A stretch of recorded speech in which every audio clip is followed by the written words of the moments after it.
6000 సంతోషమేనా? ఏం తల్లి? రైట్.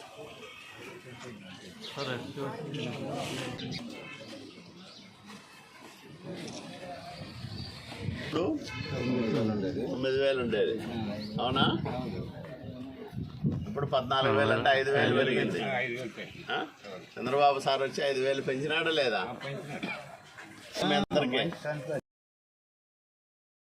1వ తేదీ దాదాపు 65 లక్షల మందికి 2700 కోట్ల రూపాయలు నగదు రూపంలో పెన్షన్లు పంపిణీ చేస్తూ ఉంది చంద్రబాబు నాయుడు గారి ప్రభుత్వం.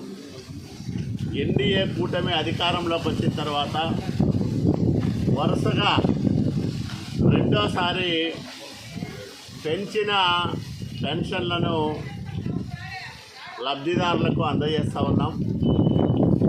గత నెలలో 7000 రూపాయలు అంటే ఏప్రిల్ నుంచి పెన్షన్లు పెంచుతామని చెప్పి పెంచి ఆ ప్రకారంగా పెంచిన సొమ్మును లబ్ధిదారులకు అందజేయడం జరిగింది. ఈ నెల 1వ తేదీ ఉదయాన్నే 6 గంటలకే పెన్షన్దారుల ఇళ్ల వద్ద సచివాలయ ఉద్యోగులు వెళ్ళి ఈ పెన్షన్ల పంపిణీ కార్యక్రమాన్ని నిర్వహిస్తూ ఉన్నారు. గతంలో 2000 ఉండే పెన్షన్ని 3000 చేయడానికి జగన్మోహన్ రెడ్డి 5 సంవత్సరాలు తీసుకున్నాడు. చంద్రబాబు నాయుడు గారు 2014-19 మధ్యకాలంలో 200 నుంచి ఒకేసారి 1000 రూపాయలు పెంచడం, 1000 రూపాయలు ఉండే పెన్షన్ 2000 చేశాడు. అంటే 200 నుంచి 2000 రూపాయలు పెన్షను పెంచిన చరిత్ర చంద్రబాబు నాయుడు గారిదైతే 5 ఏళ్ళు పెన్షన్దారులను ఊరించి మోసం చేసిన హీనమైన చరిత్ర జగన్మోహన్ రెడ్డి.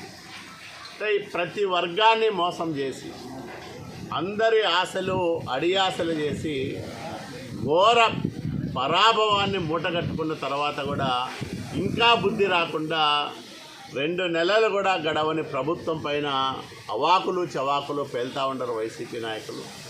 స్వయంగా జగన్మోహన్ రెడ్డి తన పత్రికలో తన టీవీల్లో విష ప్రచారం చేస్తూ ఉన్నాడు, విషపురాతలు రాయిస్తూ ఉన్నాడు. దీన్ని ప్రజలందరూ కూడా గమనిస్తూ ఉన్నారు. అంటే జగన్మోహన్ రెడ్డి బుద్ధి ఇప్పటికీ మారలేదు, ఆ వక్ర బుద్ధి అట్లాగే ఉంది.